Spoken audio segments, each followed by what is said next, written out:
കണ്ണൂരിൽ CPM സമരത്തിൽ പങ്കെടുക്കാത്തതിന് തൊഴിലുറപ്പ് തൊഴിലാളിക്ക് ജോലി നിഷേധിച്ചതായി പരാതി. കണ്ണൂർ പേരാവൂരിലാണ് സംഭവം. മുരിങ്ങോടി വനവാസി ഉന്നതിയിലെ ലക്ഷ്മിക്കാണ് ജോലി നഷ്ടമായത്. തൊഴിലുറപ്പ് നിയമം അട്ടിമറിക്കുന്നുവെന്ന് ആരോപിച്ച് കേന്ദ്ര സർക്കാരിനെതിരെ സംഘടിപ്പിച്ച സമരത്തിൽ ഇവർ പങ്കെടുത്തിരുന്നില്ല. ഇത് കാരണമായി പറഞ്ഞ് ഒപ്പം ജോലി ചെയ്തിരുന്നവരാണ് ലക്ഷ്മിയെ തിരിച്ചയച്ചത്. സംഭവം അന്വേഷിക്കാനെത്തിയവരോടും ഇവർ ഇതുതന്നെ ആവർത്തിച്ചു. അതിന്റെ ദൃശ്യങ്ങളിലേക്ക്. തീരുമാനം വെച്ചാൽ പിന്നെ സമരത്തിന് പോയി കഴിഞ്ഞാൽ അവർ മാത്രം പണിക്ക് വന്നാൽ മതി എന്നാണ് പറഞ്ഞത്.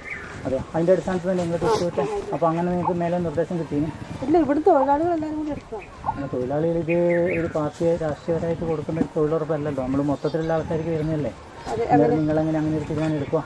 അതങ്ങനെ അതുകൊണ്ട് എല്ലാവരും പറഞ്ഞു. പിന്നെ അങ്ങനെ അതുകൊണ്ട് കുറെ ആൾക്കാർ 42 പണിയേ ഉണ്ടായിട്ടുള്ളൂ. ഇന്നുകൊണ്ട് പണി തരുന്നതാണ്. ഓക്കെ, അപ്പോൾ 42 പണി ആയതുകൊണ്ട് ഇന്നലെ തൊഴിലുറപ്പ് സമരത്തിന് വരാത്ത ആൾക്കാരെ ഒഴിവാക്കിയിട്ട് നിങ്ങൾ പണി കൊടുത്തു. അപ്പോൾ നിഷേധിച്ച് പണി എടുത്തില്ല? തൊഴിലാളിയായി ഇന്നലെ സമരത്തിന് വന്നിട്ടില്ലല്ലോ. ഇല്ല, അല്ല ഓരോരുത്തർ ഉടമാവുന്ന രീതിയിലാണ് നമ്മളെടുത്ത്. അപ്പോൾ ഇന്ന് ഒഴിവാക്കാനുള്ള കാരണം ഇത് തന്നെയാണ്, സമരത്തിന് വരാത്ത കാരണം തന്നെയല്ലേ? സമരത്തിൽ ഓരോ 3 ദിവസം 4 ദിവസം ഈ മസ്റ്റോട് പണിക്ക് വന്നിട്ടേ ഇല്ല. അല്ല, അങ്ങനെയല്ല, ഇന്ന് വന്നിട്ട് തിരിച്ചേക്കാനുള്ള കാരണം ഇതല്ലേ? മറ്റേ ഇന്നലത്തെ സമരത്തിൽ അത് ഓരോ ഒന്നാമത് 3-4 ദിവസമായിട്ട് പണിക്കും വന്നിട്ടേ ഇല്ല. സുമേഷ് മോറാഴ വിവരങ്ങൾ പങ്കുവെക്കും. സുമേഷ്, കഴിഞ്ഞ ദിവസമാണ് ഈ കേന്ദ്ര സർക്കാരിന്റെ പുതിയ തൊഴിലുറപ്പ് നിയമത്തിനെതിരായുള്ള സമരം നടന്നത്. ഇതിൽ ഇവർ പങ്കെടുക്കാതിരുന്നതാണോ കാരണമായത്? ഇവർ CPM അനുഭാവി കൂടിയാണെന്ന് മനസ്സിലാക്കണം. രഞ്ജിത്ത് സൂചിപ്പിച്ചതുപോലെ കേന്ദ്ര സർക്കാർ തൊഴിലുറപ്പ് പദ്ധതിയെ തകർക്കുന്നു എന്നാരോപിച്ച് NREG വർക്കേഴ്സ് യൂണിയന്റെ നേതൃത്വത്തിൽ ഈ സംസ്ഥാന വ്യാപകമായിക്കൊണ്ട് തന്നെ ജില്ലാ ആസ്ഥാനത്ത് സമരം നടന്നിരുന്നു. CPM ആയിരുന്നു ഈ സമരത്തിന് നേതൃത്വം നൽകിയത്. അങ്ങനെ ഇതിന്റെ ഭാഗമായിക്കൊണ്ട് തന്നെ കണ്ണൂർ ജില്ലയിൽ ഹെഡ് പോസ്റ്റ് ഓഫീസിന് മുന്നിലും ആയിരങ്ങൾ പങ്കെടുത്തുകൊണ്ടുള്ള ആ സമരം നടന്നിരുന്നു.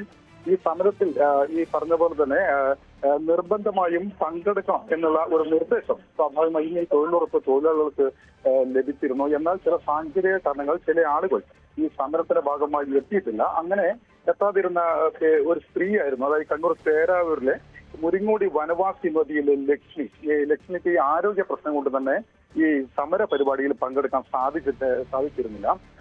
എന്നാൽ ഈ സമരത്തിൽ പങ്കെടുത്തിട്ടില്ല എന്ന ഒരു കാരണം ചൂണ്ടിക്കാട്ടിയായിരുന്നു ഈ തൊഴിലിന്റെ ഭാഗമായി ഇതിന്റെ നേതൃത്വം നൽകുന്ന മാറ്റ് ഈ തൊട്ടടുത്ത ദിവസം, അതായത് സമരം മിനിഞ്ഞാന്നായിരുന്നു സമരം ഉണ്ടായത്. അടുത്ത ദിവസം, അതായത് ഇന്നലെ ഈ തൊഴിലുമായി ബന്ധപ്പെട്ട് തൊഴിൽ സ്ഥലത്തെത്തുന്നു.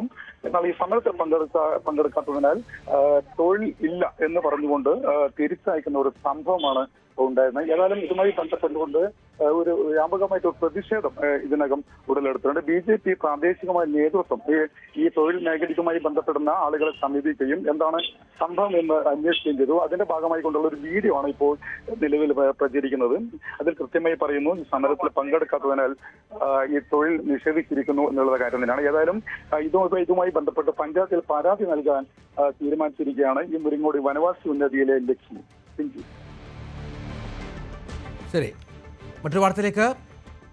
ഫ്രാങ്കോ മുളയ്ക്കൽ പ്രതിയായ ബലാത്സംഗ കേസിൽ സ്പെഷ്യൽ പ്രോസിക്യൂട്ടറെ നിയമിച്ചതിന് നന്ദി പറഞ്ഞ സിസ്റ്റർ റാനറ്റ്. സർക്കാരിനും മാധ്യമങ്ങൾക്കും പൊതുസമൂഹത്തിനും നന്ദി.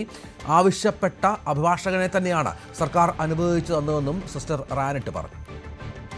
ഞങ്ങളുടെ കേസിൻ്റെ തുടർ നടപടികൾക്കായിട്ട് ഞാനൊരു പബ്ലിക് സ്പെഷ്യൽ പ്രോസിക്യൂട്ടറെ നൽകിയതായിട്ട് നിങ്ങൾക്കറിയാമല്ലോ.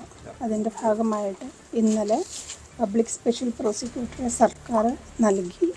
സർക്കാരിന് ഞാൻ എൻ്റെ നന്ദി അറിയിക്കുന്നു. മുഖ്യമന്ത്രിയോട് ഞാൻ എൻ്റെ നന്ദി അറിയിക്കുന്നു. നിങ്ങൾ ഓരോ മാധ്യമങ്ങളോടും മാധ്യമപ്രവർത്തകരോടും ഞാൻ എൻ്റെ നന്ദി അറിയിക്കുന്നു. കൂടാതെ ഇതറിഞ്ഞ് ഒത്തിരി സമൂഹത്തിൽ ഒത്തിരി നല്ല മനുഷ്യർ ഞങ്ങൾക്ക് സപ്പോർട്ടായിട്ട് ഒപ്പുശേഖരണം നടത്തുന്നതായിട്ട് ഞാൻ അറിയുന്നു. ഒന്ന് സ്പീഡപ്പ് ചെയ്യാനായിട്ട് ഓരോ പൊതുസമൂഹത്തിനോടും ഞാൻ നന്ദി പറയുന്നു. കൊച്ചിയിലെ വിശപ്പുരഹിത പദ്ധതികളെ ചൊല്ലി കൊച്ചി കോർപ്പറേഷനിൽ തർക്കം.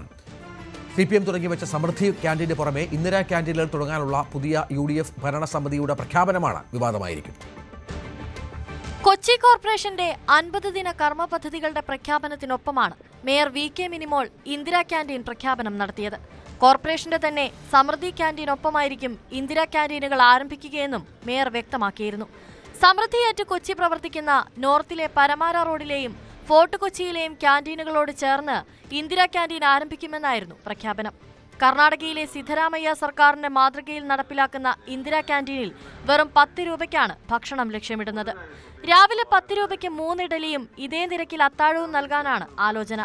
അതേസമയം പുതിയ പദ്ധതികൾ തുടങ്ങാതെ സമൃദ്ധി പ്രവർത്തിക്കുന്ന ഇടത്ത് തന്നെ ഇന്ദിരാ ക്യാന്റീൻ ആരംഭിക്കുന്നത് കുടുംബശ്രീയുടെ നേതൃത്വത്തിൽ നടക്കുന്ന സമൃദ്ധി പദ്ധതിയെ തകർക്കാൻ തന്നെയാണെന്നാണ് CPM ആരോപണം.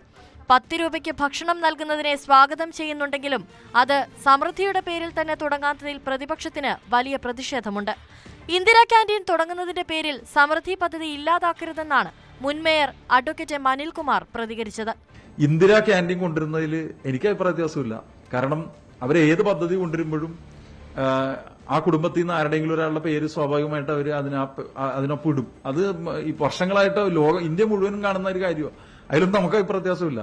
കാരണം ഭക്ഷണം ആരുടെ പേരിലാണെങ്കിലും കൊടുക്കുന്നത് സൗജന്യമായ നിരക്കിൽ കൊടുക്കുന്നതിന് പ്രശ്നമില്ല. അമ്മ ക്യാന്റീൻ ഉണ്ട്, നമ്മ ക്യാന്റീൻ ഉണ്ട്, ഇല്ലേ? പക്ഷെ ഒറ്റ പ്രശ്നമുള്ളൂ, അതുകൊണ്ട് ഈ സമൃദ്ധിക്കകത്ത് കൊണ്ടുവന്ന് ഓപ്പൺ ചെയ്ത് കുറച്ച് കഴിയുമ്പോൾ നമ്മുടെ ഈ സമൃദ്ധി പൂട്ടിക്കരുത്. കാരണം സമൃദ്ധി പൂട്ടിക്കഴിഞ്ഞാൽ അത് നമ്മുടെ പല ആളുകളുടെയും വയറ്റത്തടിക്കും, കുടുംബശ്രീക്കാരുടെയും വയറ്റത്തടിക്കും. 2021 കൊച്ചി കോർപ്പറേഷൻ ആരംഭിച്ച സമൃദ്ധി പദ്ധതിയിൽ 20 രൂപയ്ക്കാണ് ഉച്ചയൂണ് നൽകി വരുന്നത്. എന്നാൽ തമിഴ്നാട്ടിലെയും കർണാടകത്തിലെയും ഈ പദ്ധതികൾക്ക് സർക്കാർ സബ്സിഡി ഉണ്ടായിരുന്നു. എന്നാൽ നിലവിൽ സർക്കാർ സബ്സിഡി ഇല്ലാതെയാണ് കൊച്ചിയിലെ സമൃദ്ധി ക്യാന്റീൻ പ്രവർത്തിക്കുന്നത്. പുതിയ പദ്ധതി നടപ്പിലാക്കുമ്പോൾ അധികമായി വരുന്ന സാമ്പത്തിക ബാധ്യത കോർപ്പറേഷൻ എങ്ങനെ നേരിടുമെന്നതും ചർച്ചയാകുന്നുണ്ട്. കൊച്ചി നോർത്തിലെ പരമാര റോഡ്, കടവന്ത്ര, ഫോർട്ട് കൊച്ചി എന്നിവിടങ്ങളിലാണ് നിലവിൽ സമൃദ്ധി ക്യാന്റീനുകൾ പ്രവർത്തിക്കുന്നത്. ഇന്ദിരാ പദ്ധതി വിശപ്പ് രഹിത കൊച്ചിക്ക് കൂടുതൽ ഗുണകരമാകുമെങ്കിലും രാഷ്ട്രീയ പോര് വരും ദിവസങ്ങളിലും ഏറും. ന്യൂസ് 18 കൊച്ചി. മലപ്പുറം ജില്ലാ കളക്ടർക്കെതിരെ തിരുനാവായ നിള മാഘ മഹോത്സവം സംഘാടക സമിതി. നിർമ്മാണ പ്രവർത്തനങ്ങളിലെ സ്റ്റോപ്പ് മെമ്മോ പിൻവലിക്കാൻ കളക്ടർ ഇതുവരെ തയ്യാറായിട്ടില്ലെന്നാണ് വിമർശനം. കളക്ടറുടേത് സുതാര്യമായ നിലപാടല്ലെന്ന് മഹാമണ്ഡലേശ്വർ സ്വാമി ആനന്ദവനം ഭാരതി മഹാരാജ് ആരോപിച്ചു. മറ്റന്നാൾ മുതലാണ് നിള മാഘ മഹോത്സവം. തിരുനാവായിലെ മഹാമാഘ മഹോത്സവത്തിന് ഇനി 2 ദിവസം മാത്രം ശേഷിക്കെ ജില്ലാ കളക്ടർക്കെതിരെ ഗുരുതരമായ ആരോപണമാണ് സംഘാടകർ ഉന്നയിക്കുന്നത്. ഇതിന്റെ പ്രധാന സംഘാടകനായ മഹാമണ്ഡലേശ്വർ സ്വാമി ആനന്ദവനം ഭാരതി മഹാരാജാണ് ജില്ലാ കളക്ടർക്കെതിരെ ഈ ആക്ഷേപങ്ങൾ പറയുന്നത്. ഇതിന് എന്തുകൊണ്ട് ഈ ഒരു സ്റ്റോപ്പ് മെമ്മോ പിൻവലിക്കുന്നില്ല എന്ന കാര്യമാണ് അദ്ദേഹം ചോദിക്കുന്നത്. കൂടുതൽ വാർത്തകൾക്ക് news 18 Keralam YouTube channel subscribe ചെയ്യുക.